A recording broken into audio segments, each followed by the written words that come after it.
Assalamualaikum semua. Okey, hari ini kita akan masuk bab yang ke-10.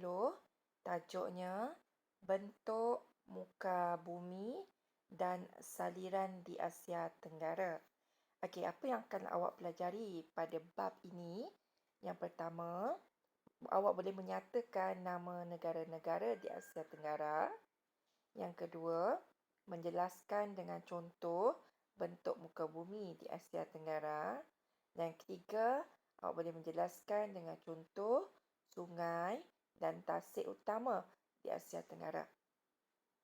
Okey, bila sebut mengenai Asia Tenggara, terdapat 11 buah negara di Asia Tenggara termasuk Malaysia. Okay. Tahu tak awak apa nama-nama negara Asia Tenggara itu? Dan bagaimana keadaan bentuk muka buminya? Okey, kita lihat negara-negara di Asia Tenggara. Ini adalah peta dan juga bendera negara Asia Tenggara. Asia Tenggara ni, dia terletak di bahagian tenggara benua Asia. Kedudukannya antara latitud 11 darjah selatan hingga 28 darjah utara dan longitud 93 darjah hingga timur hingga 135 darjah timur. Jadi, terdapat 11 buah negara di Asia Tenggara. Asia Tenggara ini meliputi kawasan seluas 4,506,600 kilometer persegi. Okay, kita tengok bendera yang pertama itu bendera Malaysia. Itu adalah negara Asia Tenggara. Kita negara Asia Tenggara. Malaysia, Myanmar, Kemboja, Vietnam, Laos, Thailand, kemudian Brunei Darussalam, Singapura, Timor Leste, Indonesia dan juga Filipina. Okey. Asia Tenggara ni dia terbahagi kepada dua. Satu, tanah besar Asia Tenggara dan yang kedua, kepulauan Asia Tenggara.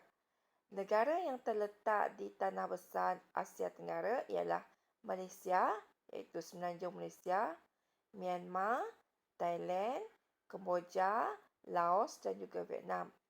Manakala negara yang terletak di kepulauan Asia Tenggara ialah Malaysia, Sabah dan Sarawak, Singapura, Brunei, Indonesia, Timor Leste dan juga Filipina. Okey, seterusnya kita lihat tajuk yang kedua, bentuk muka bumi di Asia Tenggara. Bentuk muka bumi di Asia Tenggara terdiri pada kawasan tanah tinggi, tanah pamah dan kawasan pinggir laut. Terdapat juga gunung berapi di beberapa kawasan iaitu di Indonesia dan Filipina. Kita tengok pinggir laut.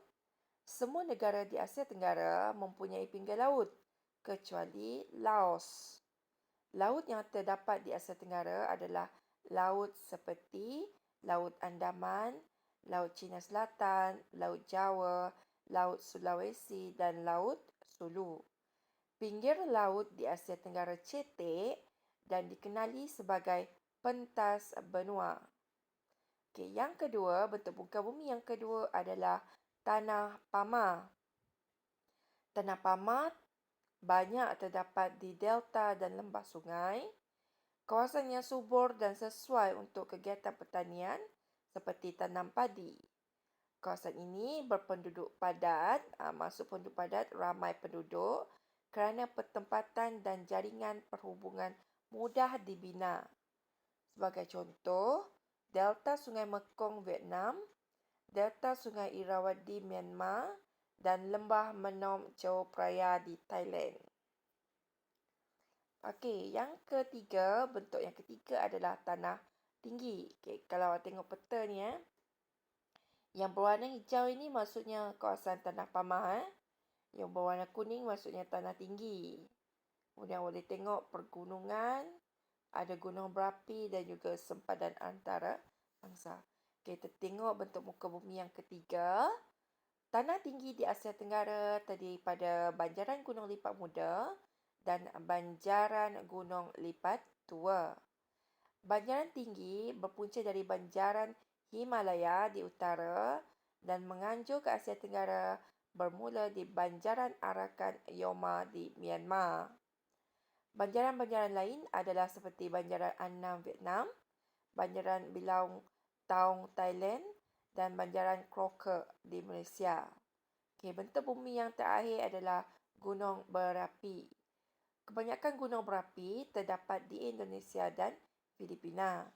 Beberapa gunung berapi yang masih aktif di Indonesia ialah Gunung Merapi, Gunung Kerinci dan Gunung Krakatau. Gunung Mayon dan Gunung Pinatubo pula merupakan gunung berapi yang masih aktif di Filipina. Maksud aktif ni masih meletuskan larva dia.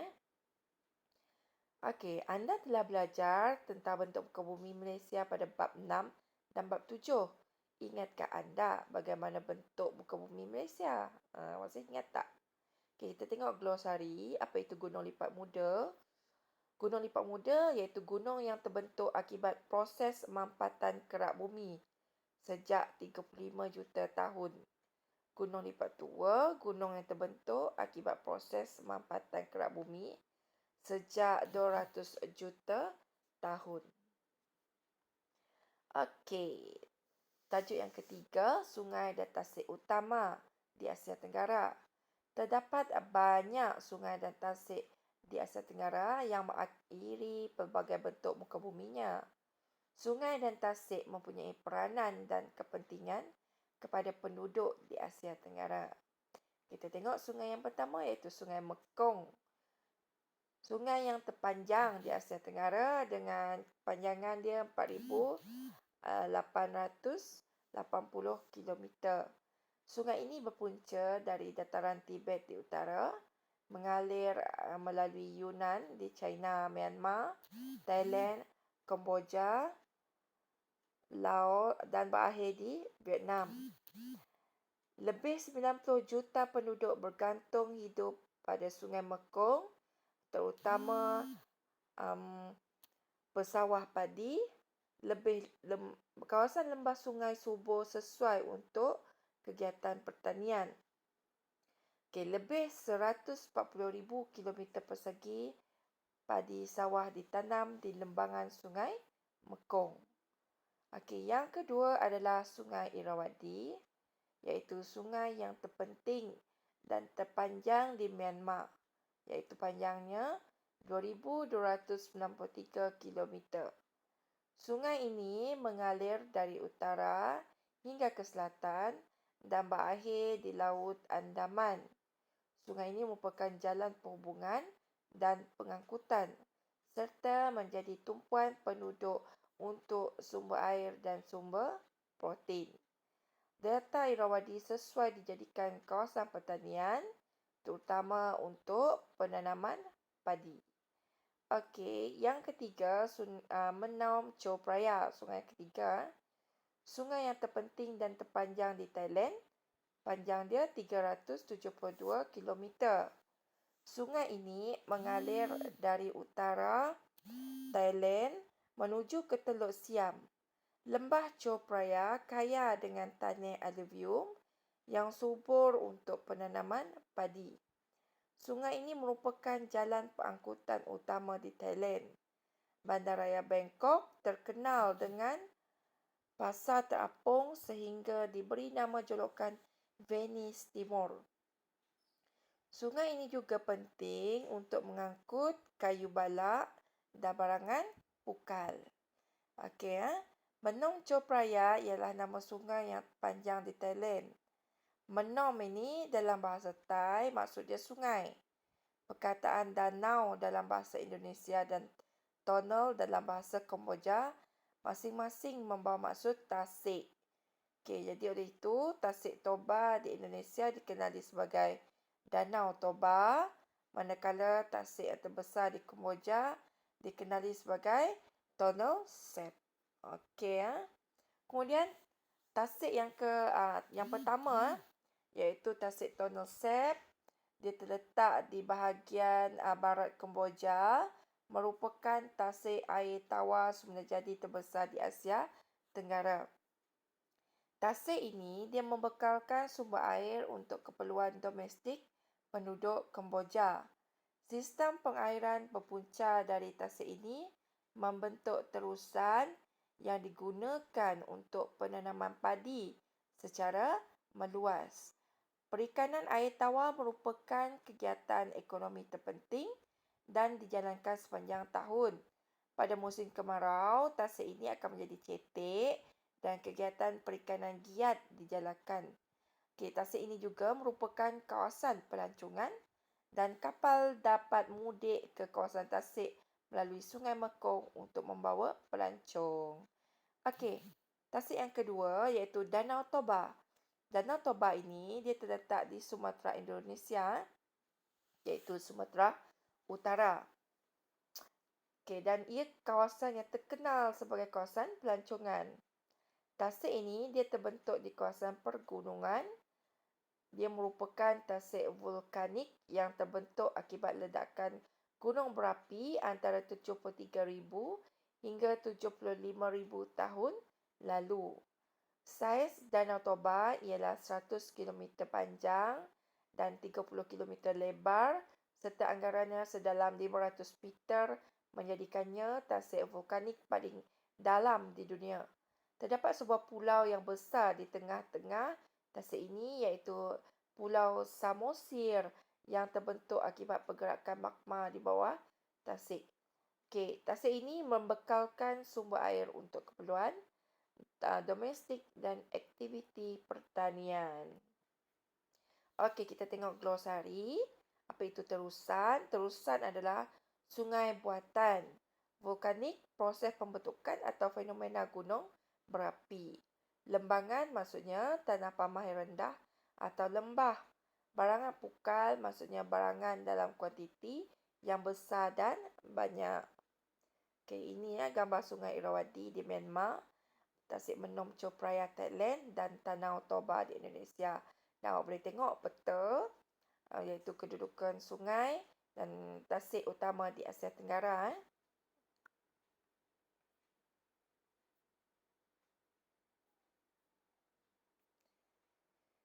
Ini sungai Mekong di Vietnam dan tasik Tonle Sap di Kemboja. Ini imbas kembali. Cikgu nak awak buat cabaran prestasi muka surat 119. Awak namakan negara-negara Asia Tenggara berdasarkan peta di bawah. Buat latihan A tu. Awak kena salin peta tu, lukis gambar peta tu. Daripada N1, N2, N3, N4, N5 dan N6. Salin semua peta tu. Kemudian awak buat latihan B. Jelaskan bentuk muka bumi tanah tinggi Tanah tinggi saja tau Asia Tenggara dan berikan contoh-contoh yang sesuai. Awak buat A dan B sahaja. Tak faham? Boleh tanya cikgu. Terima kasih. Latihan tu awak buat dalam buku latihan